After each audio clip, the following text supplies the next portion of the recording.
Go for the pulls and the pools. Go for the oohs and the ahs. Go for the bubbles and the bubbly. Go for the story and the stories. Go for the win. Go to Ocean Casino Resort. Book your trip at theoceanac.com.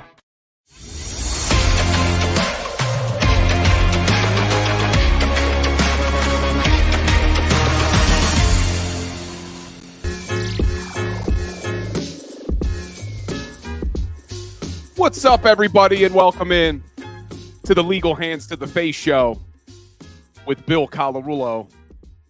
A lot to talk about today on the Legal Hands to the Face show.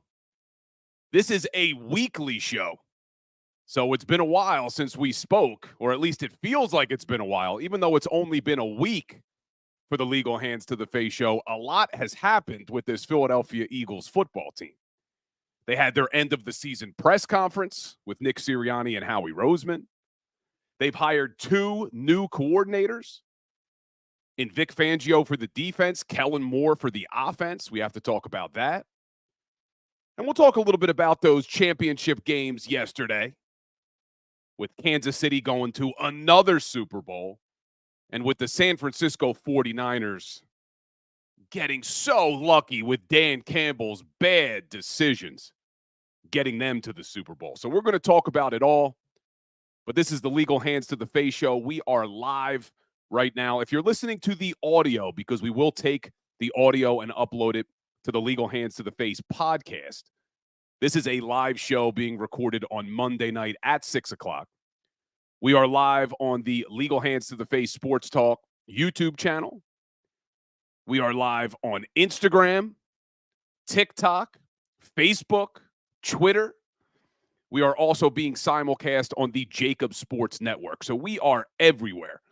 So go ahead, hit that like button, hit that share button. If you are listening to the audio, do me a big favor, leave a review on the podcast, on whatever podcast platform you're listening on. Really will help us reach more Eagles fans, because even though the season is over, there are going to be a lot of questions that need to be answered this offseason, not only with the coaching staff, but a lot of personnel decisions, which we will get into on future shows. And I told you last week on the Legal Hands of the Face show that there was a big announcement coming. Some of you already know.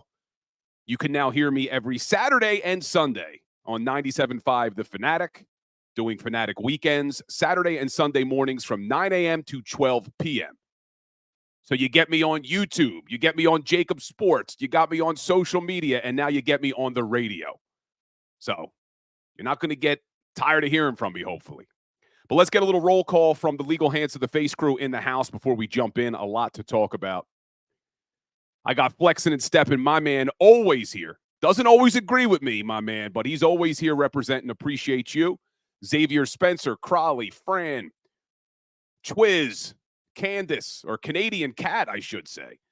And we got some people on TikTok checking in as well. But let's jump in because there is so much to talk about with the new coordinators. But before we do, it feels like it was an eternity ago that the Eagles had their end-of-the-season press conference on Wednesday of last week. A lot of lip service, as we expected. The one thing that did come of it was they asked Howie Roseman who made the decision to move on from Sean Desai with only 4 games left and turn the defense over to Matt Patricia, which I feel and a lot of you feel was the nail in the coffin of this season. That was the final nail in the coffin of this 2023 season. And Howie Roseman said it was Nick Sirianni, that Sirianni came to him just like he did when he wanted to turn play calling duties over to Shane Steichen back in 2021 and said, hey, I'm thinking about making a change. And Howie Roseman supports Sirianni's decisions when it comes to the coaches, just like Sirianni supports Howie Roseman. In my opinion, and I see Flexin' and Steppin' in the chat saying it as well, that was a lie. As Maury Povich would say, the lie detector test determined, well, let me say that again. The lie detector test determined that was a lie. because there is no doubt in my mind that Howie Roseman was the one that made that fateful decision. No way that was Nick Sirianni. But with all that being said, let's move forward. They also talked about what they were looking for in an offensive coordinator. And I think they hit on everything they were looking for. And as we sit here today, now knowing who the two coordinators are going to be in 2024, I have to tell you, and I said it today on the Philly Sports Power Hour. If you follow me on social media, I posted some videos over the last couple days about this. I feel good about the start of this preseason, the start of this offseason. I feel good about the direction of this team with these two coordinators. Now, we'll talk about Vic Fangio in a second, but I want to start on the offensive side of the football with Kellen Moore, because there is a lot to like about Kellen Moore as the offensive coordinator for the Philadelphia Eagles next year. I only have one problem with it. That's it. Everything else checks every box for me. The only problem I have with Kellen Moore is that if he comes in here this season and has success as the offensive coordinator, he will not be here next year. He will be a head coach next season. If the Eagles do what we're all hoping they do, which have a bounce back year, if Kellen Moore can help this offense not be stale, as Nick Sirianni described it at his end of the season press conference, and if he can help Jalen Hurts get back to the MVP form we saw in 2022, Kellen Moore won't be here in 2025. And I'm starting to accept that, because who I wanted as offensive coordinator was Frank Reich. And the reason I wanted Frank Reich was because he wasn't going to leave to be a head coach if they had success. I didn't want us to have to do this all over again next offseason and make Jalen then have his 8th coordinator in 9 years, dating back to college. But I'm starting to accept it. I'm starting to think to myself, maybe that's just a price to pay if we're going to have a really good season this year on offense. Because if Kellen Moore gets a head coaching job somewhere, that means the Eagles had a pretty damn good year. So maybe we should just accept that reality. But let me tell you why you should feel good about this hire. Why you should feel good about Kellen Moore as the offensive coordinator of the Philadelphia Eagles, because this checks a lot of boxes. A lot of you know the name Kellen Moore. You know he was the offensive coordinator for the Dallas Cowboys a couple years ago. But just a quick background. He was a quarterback at the NFL level. He was a quarterback with the Detroit Lions from 2012 to 2014. He was a quarterback for the Dallas Cowboys from 2015 to 2017. Backup quarterback. He retired before the 2018 season to join the coaching staff because it was obvious very early that this guy was going to be a good coach. And in 2018, he became the quarterback's coach for Dallas. And then he became the offensive coordinator. And although Kellen Moore is only 35 years old right now, he's going to be 36 when the season starts. He has 5 years as an offensive coordinator calling plays in the NFL. That is huge for this team. Because going into 2023, Brian Johnson had never called plays at the NFL level, and I think it showed all season. Maybe Brian Johnson grows into a very good coordinator in this league. He wasn't ready. You watched the games. You saw the lack of rhythm this offense had. You scratched your head sometimes with these play calls. Well, now you're getting a coordinator who's called plays for 5 years, and guess what? Had a ton of success doing it. Let's look at his last 2 years in Dallas. I know some people want to look at 2020. Dak blew out his ankle in 2020. You remember that horrific injury, that compound fracture to his ankle? That happened in 2020. Dak only played 4 games that year. So let's look at 2021 and 2022. Kellen Moore's offense in 2021, and I'm going to give you the overall numbers, but then I want to go more granular. I want to get into a little bit more detail of why I like this hire and why you guys should like this hire as well. But let's just look at the overall numbers for a second. Kellen Moore called the plays on that 2021 Dallas Cowboys team that was the number 1 offense in the NFL. Number 1 in terms of total yards. Number 1 in terms of points per game at 31.2 points per game. Number 1 in the league. They had a top 3 passing offense. And they had a top 10 rushing offense. There's some misconceptions out there that Kellen Moore doesn't like to run the football. And I'm going to show you why that is not accurate. I'm going to show you why that's not, in fact, true. So you look at Kellen Moore in 2021, best offense in the NFL, top 3 passing offense, top 10 rushing offense, top 6 red zone offense. In the NFL, we know how difficult it is once you get inside the 20-yard line. When that field shrinks, when the back of the end zone becomes the 12th defender on the field, you have to be good at designing plays to be able to convert for touchdowns when you get down inside the 20. And in 2021, the Dallas Cowboys had a top 6 red zone. Well, let's look at 2022 because their red zone offense in 2022 was absolutely incredible. They had the best red zone offense in the entire league in 2022, 71% efficiency inside the red zone. If you guys watch the NFL, you know if you can convert for touchdowns instead of field goals in the red zone, you could watch the playoffs and see how many teams were able to move the football, but the drive stalled when they got inside the red zone. Kellen Moore, in his last 2 years in Dallas, his red zone offense was incredible. And even this past season with the LA Chargers, where they didn't have a great offense, they didn't have a great team. Brandon Staley, their head coach, lost his job. They were not very good. They still had a top 12 red zone offense. So I don't understand people who are overly negative about this move. I did my Philly Sports Power Hour show earlier today, and there were a lot of you in the chat angry at this move. And I don't get it. When you look at these numbers and you look at Kellen Moore and you realize that he's called plays before, this is one of the best case scenarios for this Philadelphia Eagles offense.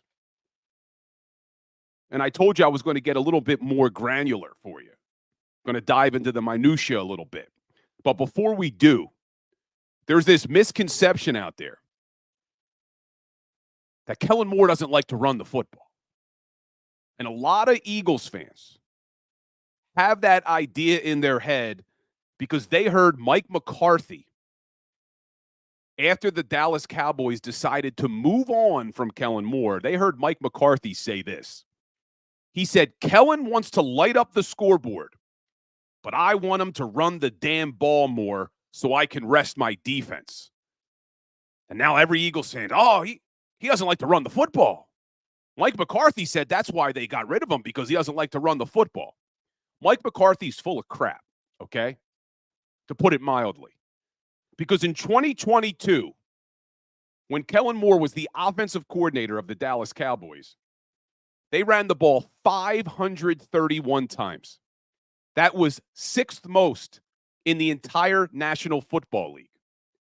In 2023, the season we just had, with Mike McCarthy, who wants to run the damn ball more, calling plays, they only ran it 468 times, 14th in the NFL.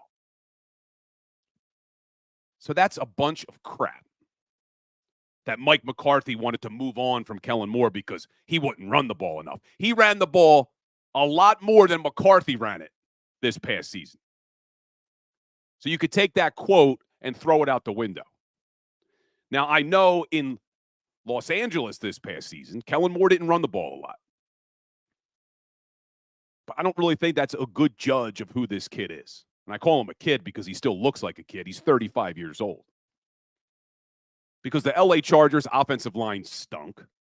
They didn't have a very good team. I think they were 5-12. Justin Herbert only played 13 games. It was a dumpster fire in LA. It's the reason that Brandon Staley got fired. And I said even before this season, I thought Brandon Staley was one of the worst coaches in the NFL. But even with a bad offense in LA, this is what I am most excited about with Kellen Moore. When the Philadelphia Eagles had a really good offense in 2022, one of the things that they did so well, and now we're going to jump into the details.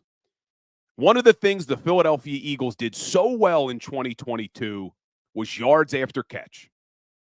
Everybody loves to talk about YAC, yards after catch, so important. Well, in 2022, the Philadelphia Eagles were top 10 in total yards after catch. They were top 5 in average yards after catch per reception. And that offense was humming. And that's play design.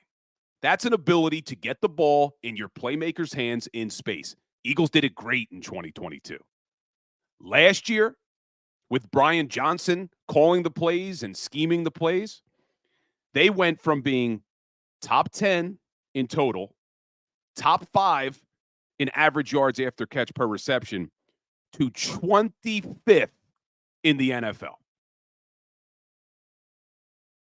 25th in the NFL. Now let's take a look at our guy, Kellen Moore. Because even with a bad LA Chargers team, they were top 5 with yards after catch. This guy is going to be able to design plays and scheme plays to get the ball in our playmakers' hands to make plays in space and pick up that yak that we all love. Because you look at the numbers of this Philadelphia Eagles football team last year, it's criminal that they were 25th in the league in yards after catch. With the personnel that they had on the offensive side of the football, with guys like A.J. Brown and Devontae Smith and Dallas Goedert and DeAndre Swift, that the Philadelphia Eagles offense couldn't scheme plays to get the ball in their hands in space to pick up yak, to be 25th in the league, criminal. But Kellen Moore, even with the LA Chargers, was top 5. That's one thing to really like about him. Well, let's keep going. What else did the Philadelphia Eagles struggle with this year? Having answers for the blitz. We all can remember Week 18 against the Giants. We all remember what happened in the wild card game against the Tampa Bay Bucks against the blitz. Well, you go back to the 2022 Dallas Cowboys with Kellen Moore, they had the number 1 success rate. Number 1 success rate against the blitz. This is a good hire, guys. Trust me on this. This is a really good hire. And there's more to like about him. One of the things that we all thought was so frustrating about this Philadelphia Eagles offense this year was that when they would come out in their offensive formation, that was the formation they would have when they snapped the football. They hardly ever ran any pre-snap motion. In fact, they were the last ranked team when it came to pre-snap motion. 32 out of 32 NFL teams. Kellen Moore and the LA Chargers were top 8. So you're going to see a lot better play designs. You're going to see a lot better pre-snap motion. You're going to see Jalen Hurts under center a little bit more. I am really excited about this hire. I told you the only negative I have with it is I don't think he's going to be here in 2025. Because I think you're going to see this guy have a lot of success with this offense. Now, there are question marks with the personnel, and we're going to talk about that throughout the offseason. But there are a lot of things to like, and there's even more. I told you about his red zone efficiency. I told you about the yards after catch. I told you about pre-snap motion.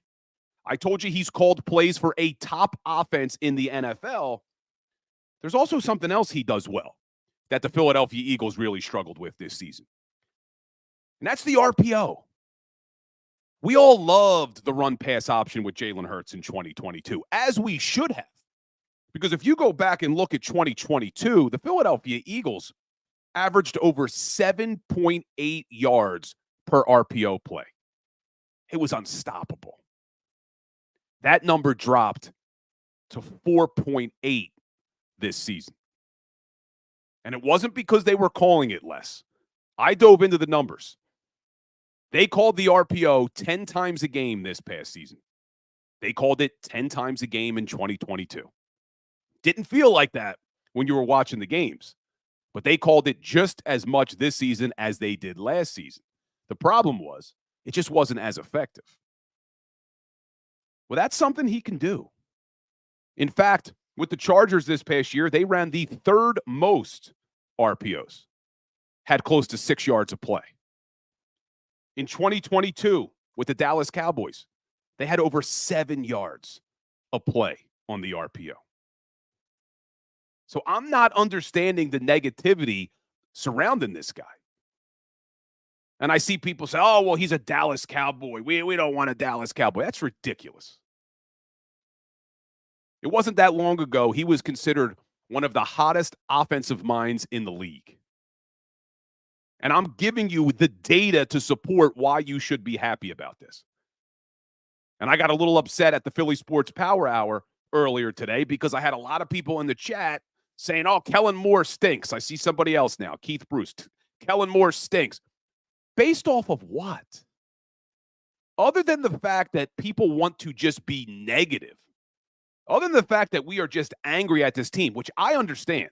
It was a frustrating end to this season. But outside of just wanting to be negative, what facts or evidence do you have to support that this guy stinks? And I see Slimville Slugger saying, well, can he win? Well, in 2022, as the offensive coordinator for the Dallas Cowboys, they were 12-5. In 2021, 12-5, NFC East champs. And I think the only reason the Dallas Cowboys got rid of him was because Mike McCarthy wanted to be able to call plays again. I'm excited for this hire, guys, and I really think you should be as well. And I'm still not seeing people say anything that changes my opinion. Everything to me just seems like negativity without any evidence to support it. He checks every single box of what we were looking for an offensive coordinator. And the problem was, and we talked about this before, for the Philadelphia Eagles to go out there and find an offensive coordinator that had experience calling plays, it wasn't going to be easy. You couldn't go to one of these other teams that has an offensive coordinator and try to hire them to be your offensive coordinator, even if you offered them more money. The other team could block a lateral move. So the Philadelphia Eagles had to find someone who was available. And they found a good one. And I'm not understanding why people are being negative. I think he's going to do a lot of good things for this offense. Now, he's never coached a quarterback like Jalen Hurts. I see somebody in the chat. That is accurate. Dak Prescott, Justin Herbert, not like Jalen Hurts. But in a lot of ways, I like that. We want some fresh ideas.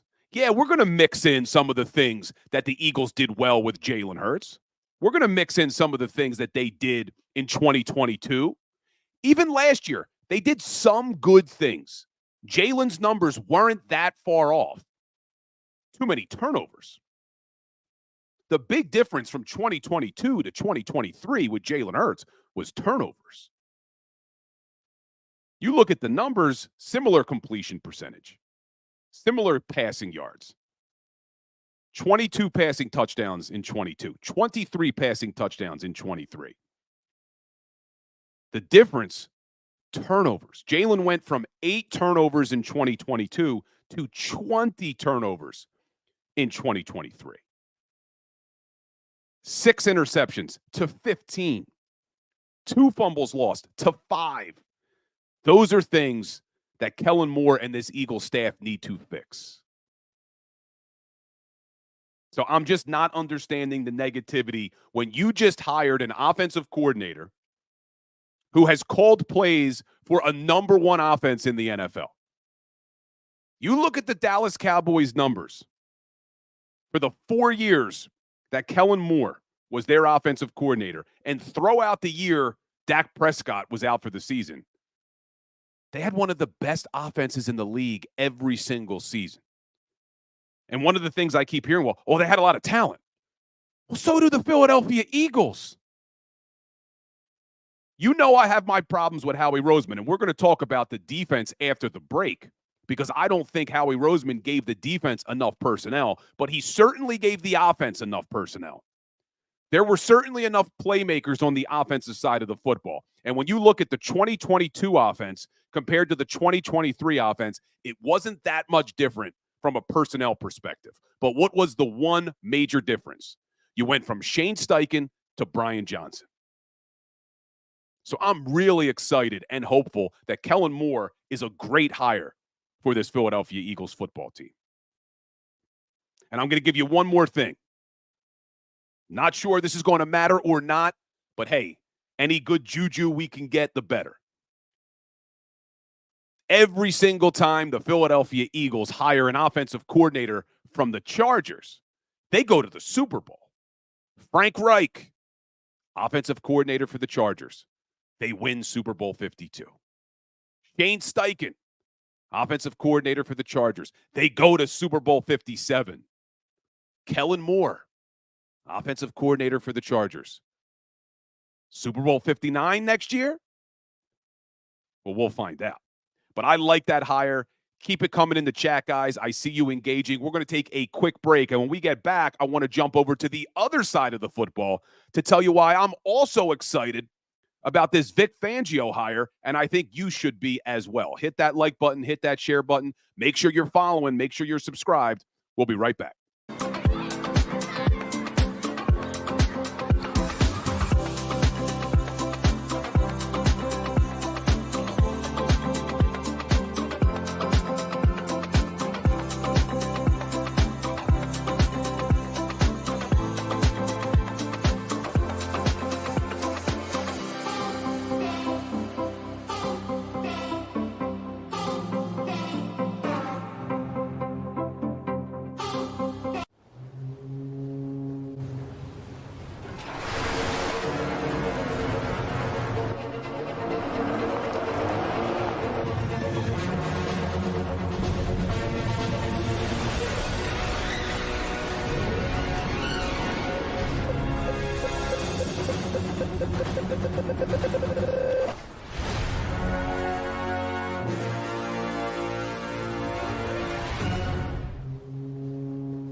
Any professional sports coach will tell you there's no substitution for preparation. At Malamut & Associates, that is a tenet by which we live.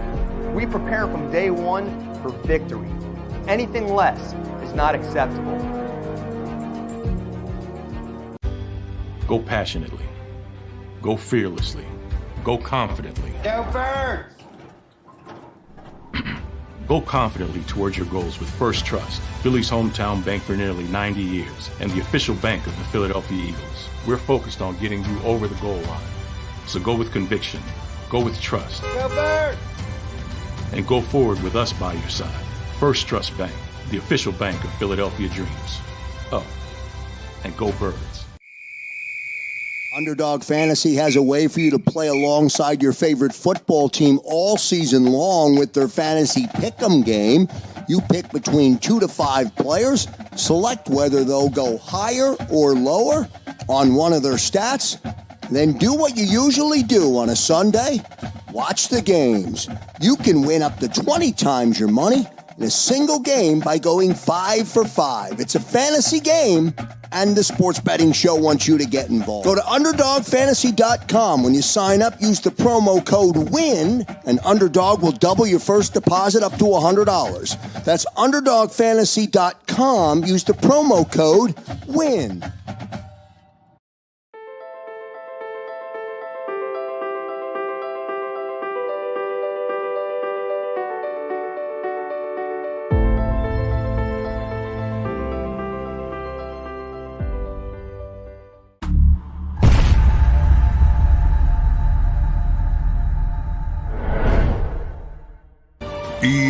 EAGLES, Eagles.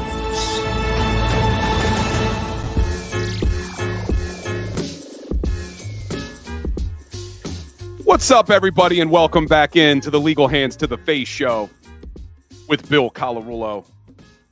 Good to spend some time with the Legal Hands crew tonight. This is a weekly show. We're live every Monday night. We may switch that up. I'll keep you guys posted now that the offseason's here. Monday used to work really well because the games were on Sunday. We could react to the games, but we'll see now that the offseason's here. But we're reacting to the two big news hires, offensive coordinator, defensive coordinator. Just spent the first segment talking about Kellen Moore and why I like that hire. Now we're going to jump over to the defensive side of the football because I think this is another good hire. And I'm not being positive just for the sake of being positive. Just like I don't want you guys to be negative just for the sake of being negative. I'm looking at the stats, at the facts, at the evidence, at the history of what we now have as our coordinators. And how do you not feel better today than you did when the season ended? The Philadelphia Eagles just leveled up. They just went from Brian Johnson, who had never been an offensive coordinator in this league, who had never called plays in this league, to a guy who has called plays for 5 seasons. Called plays for an offense that had been number 1 in the NFL. And you look at the defensive side of the football, you're going from Sean Desai / Matt Patricia to Vic Fangio, who has been in the NFL for 33 years. And when we talked about what we wanted in a defensive coordinator, I wanted a veteran. I wanted a guy who was going to be able to come in here and immediately have the respect of the players, immediately have the respect of all these young guys, and be a no-nonsense type of coach. And that's exactly what you heard about Vic Fangio. He has a reputation for being a strict coach, a fierce disciplinarian. Now, we can debate whether or not you guys love the Fangio scheme, but we know the Eagles like that scheme. So if they're going to run the Fangio scheme, bring in the guy who created the damn scheme in Vic Fangio. And there are so many things to like about this hire, guys. And I'm going to go through them. Just like I gave you all the reasons to be happy about the Kellen Moore hire, listen to some of these reasons to be happy about the Vic Fangio hire. First of all, like I said, he's been a coach in this league for 33 years. He's been a defensive coordinator for 20 seasons. And maybe just as important as that, he was a linebackers coach for a decade. Do you think this Philadelphia Eagles team needs some help at linebacker? Do you think maybe a guy with that much clout that Vic Fangio has is going to accept the philosophy of Howie Roseman to ignore the linebacker position? I don't. I think Fangio is going to be able to say to Howie Roseman, you want me to run this defense, you want me to run this scheme, you're going to give me the players I want. So I expect the Eagles to have better linebackers on this roster next season. I expect the Eagles to maybe have a better safety on this roster next season because you need those things in a Vic Fangio offense. But I want to talk about some other things that I like about this guy. But when I talk about clout, and before we get into some of these things here, when I talk about clout, Fangio is going to be able to bring in higher caliber position coaches When you're in the league for as long as Vic Fangio has been in this league, and you are respected as much as Fangio is respected in this league, you got a great coaching tree that you could pull from. We already now know, it was reported right before the show, they're hiring Clint Hurt to be the defensive line coach. Something this team could really use is a good D-line coach. He was the Seattle Seahawks defensive coordinator for 2 seasons. He was the Seattle assistant head coach. He was their D-line coach for 5 seasons. And we already know that the Eagles have spoken to Joe Barry, former defensive coordinator for the Green Bay Packers, about potentially being a linebackers coach. They talked to Mike Caldwell, former defensive coordinator of the Jacksonville Jaguars, about being a linebackers coach. This guy's going to bring in better position coaches. And there's a lot to like about him. That reputation of being a strict and fierce disciplinarian. Earlier in the week, an agent we know all too well in this town, Drew Rosenhaus, who we all remember when T.O. was doing sit-ups on his driveway, Drew Rosenhaus came out and said there were quite a few players on the Miami Dolphins team that didn't necessarily get along with Fangio. It wasn't a great relationship with many of the players. There were some guys that loved him, but there was quite a few that didn't. It definitely wasn't a unanimous positive relationship. Well, at first blush, you may be, man, that's concerning. Well, first of all, everything that Drew Rosenhaus says, take with a grain of salt, because he doesn't say anything that doesn't benefit Drew Rosenhaus and his clients. But interestingly, Dante Whitner, who played for Vic Fangio during the time when Vic was the defensive coordinator in San Francisco, was on NBC Sports Philly with Barrett Brooks. And Barrett asked him about that. The things that this guy said about Vic Fangio have me even more excited about the hire. Just listen to some of these quotes that Dante Whitner gave to Barrett Brooks on NBC Sports Philly. When I got to San Francisco from Buffalo, it was like a whole different world. When I got to San Francisco under the tutelage of Ed Donatel and Vic Fangio, my football IQ went through the roof. He's the most intelligent teacher I've ever encountered my entire time in the NFL. He's talking about Vic Fangio. I say teacher because he does things that are unorthodox in his coaching style. So then Barrett Brooks asked him, well, what's going on in Miami then? Drew Rosenhaus said not all of these guys loved him. Listen to this and tell me this isn't going to get you excited about the hire of Vic Fangio as your DC. Dante Whitner, those guys aren't serious about football. Because if you take everything that he teaches you, all the small details, and you absorb that information and you put it back on the football field, you're going to be an excellent football player.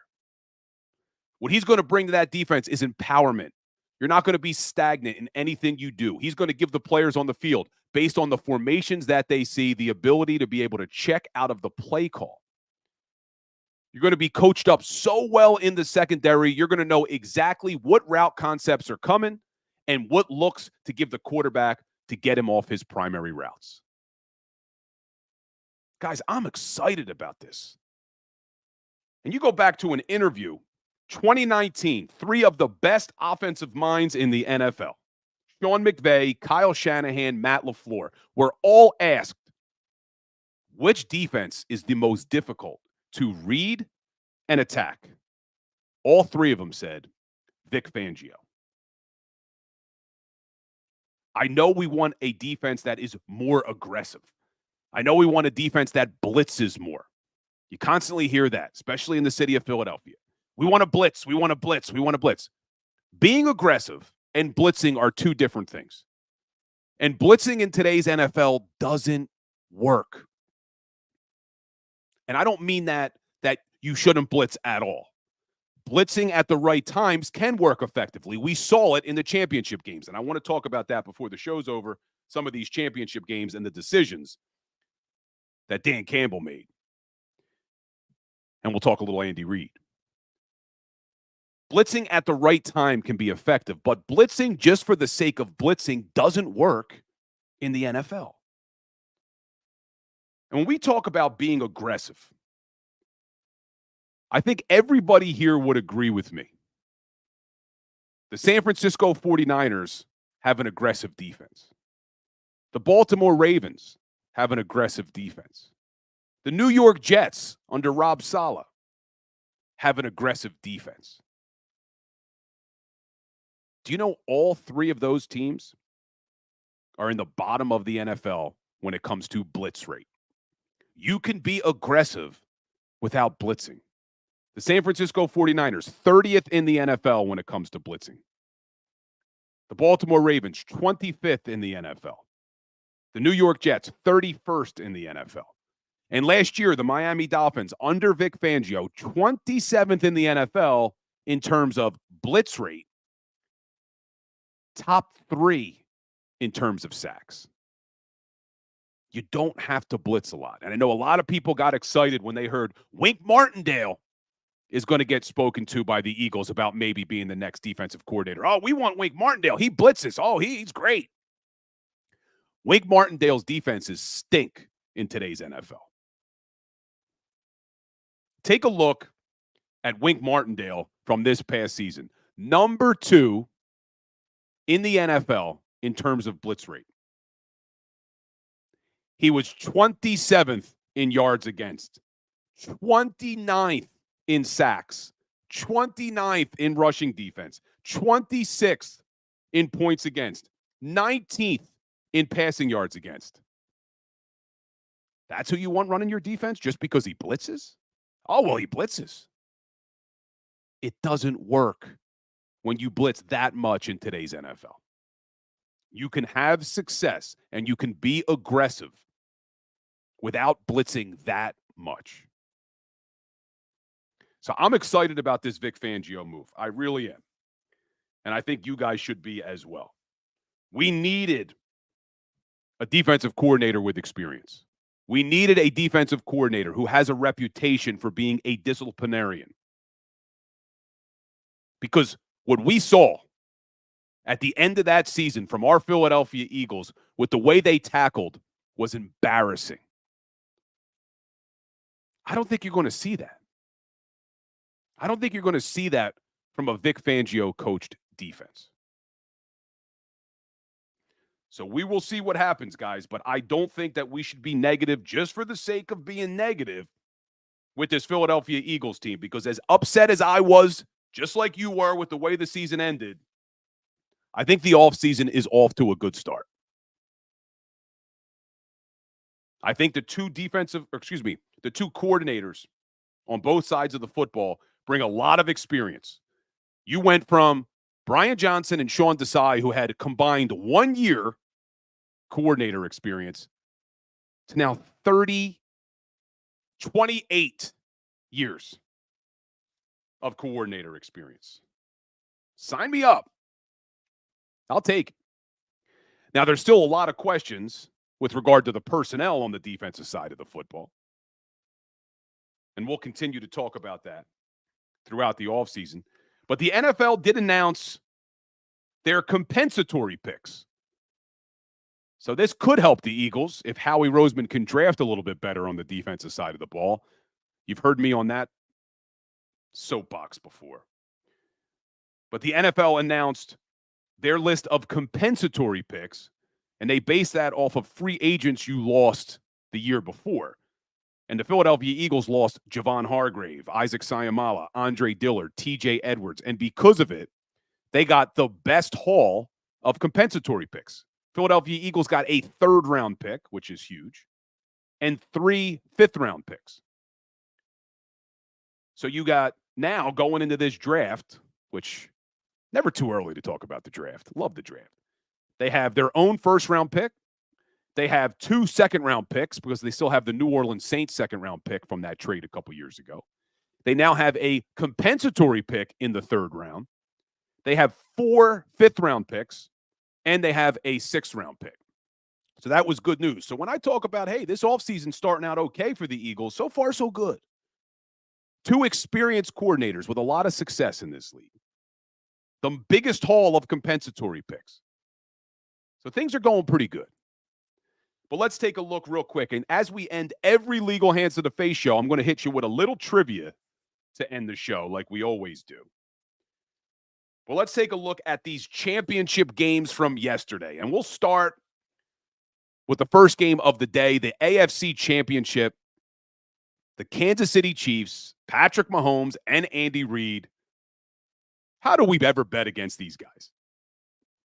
Patrick Mahomes, like him or not, is probably the greatest quarterback we've ever seen. I know Tom Brady is still the GOAT with regard to championships. Mahomes is only 28 years old. 28 years old. And this is now his 4th Super Bowl.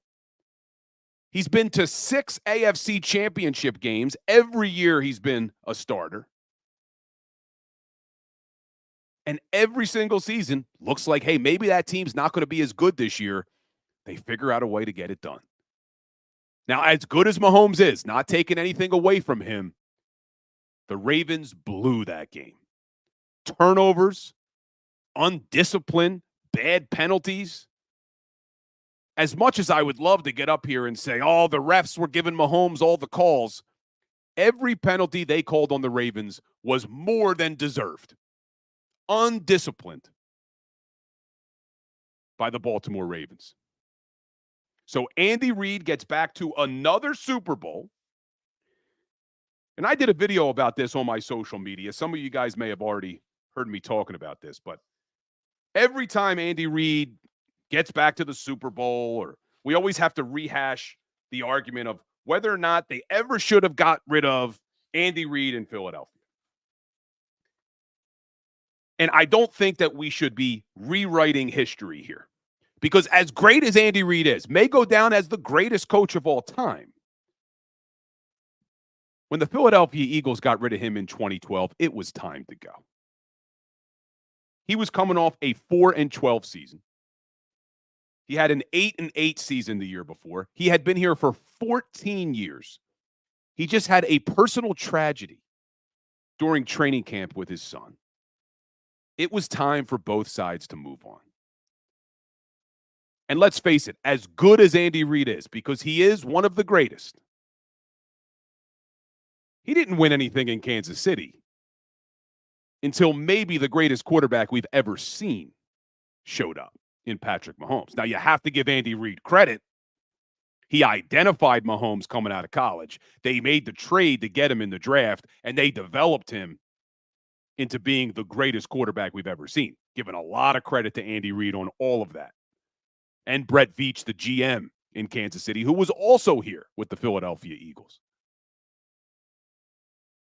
But when the Philadelphia Eagles moved on from him, we cannot rewrite history here and go back with revisionist history. It was the right decision in 2012 to move on. And it worked out for Andy, obviously. And I'll tell you what, as much as I don't love seeing Andy Reid win and the Eagles not win, I'll be rooting for Big Red. I will be rooting for Big Red in 2 weeks at the Super Bowl for 2 reasons. One, I like to watch greatness. As much as I'm not a huge fan of Patrick Mahomes, I respect him.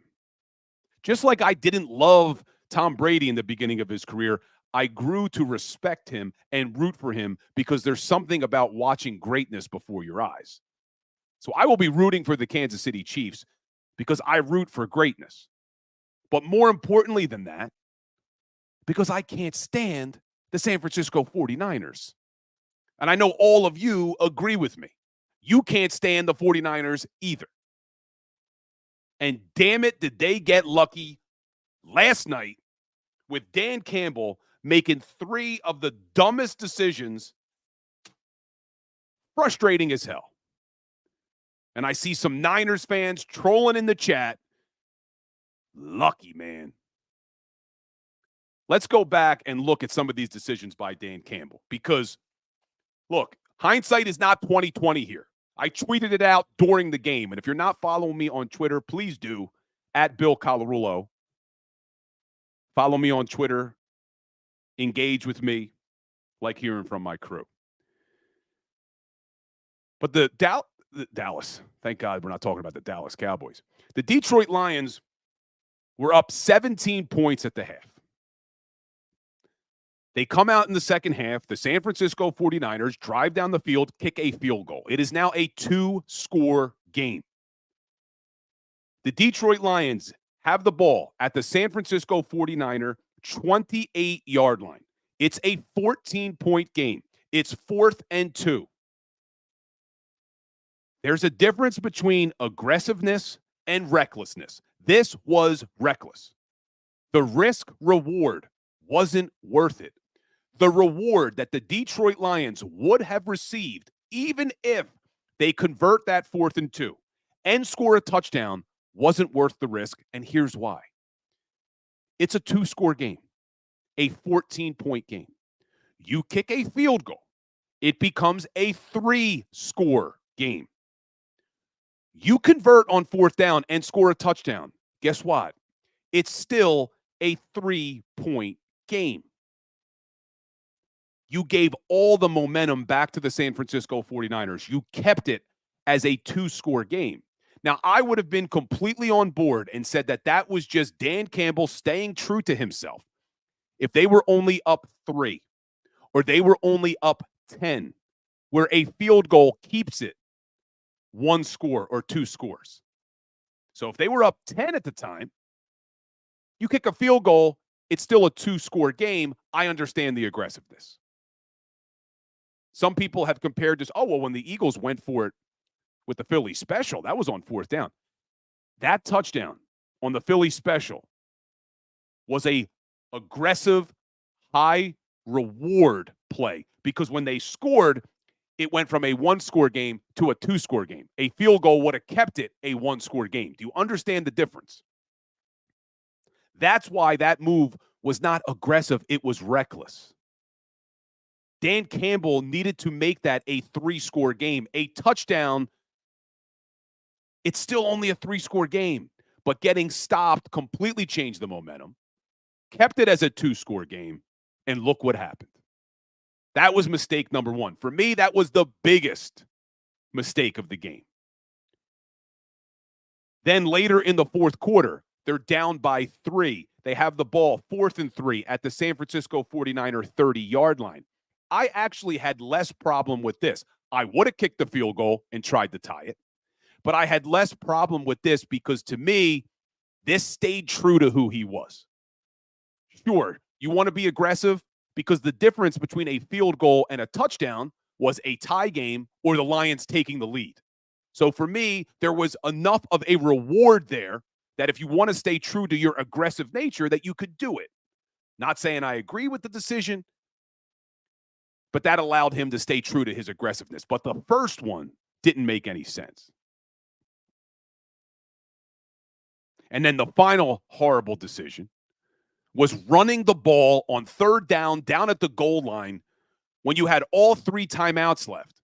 Because once they stopped you, you had to use your timeout, and now you had to rely entirely on the onside kick. Dan Campbell is a CEO coach. What he's supposed to do as a CEO coach is make the decisions that help win you the game. He made 3 decisions that lost the game. If that was Philadelphia, we'd be losing our damn minds today. You guys know I was all for bringing Sirianni back after I let my emotions settle. If Sirianni would have done that, I may be standing in front of the NovaCare complex with a sign because that was ridiculous. And I don't like anybody say, he stayed true to his aggressive nature. No. You can be aggressive. I'm okay with being aggressive. You make that a 3-score game. Scoring a touchdown, the reward's not big enough. It's still a 3-score game. You couldn't risk giving the momentum back to San Francisco and keeping it a 2-score game, and that's exactly what happened. But guys, we're going to do just an hour today, so that's the Legal Hands to the Face show, but I'm going to end it with some trivia like we do every single Legal Hands to the Face show.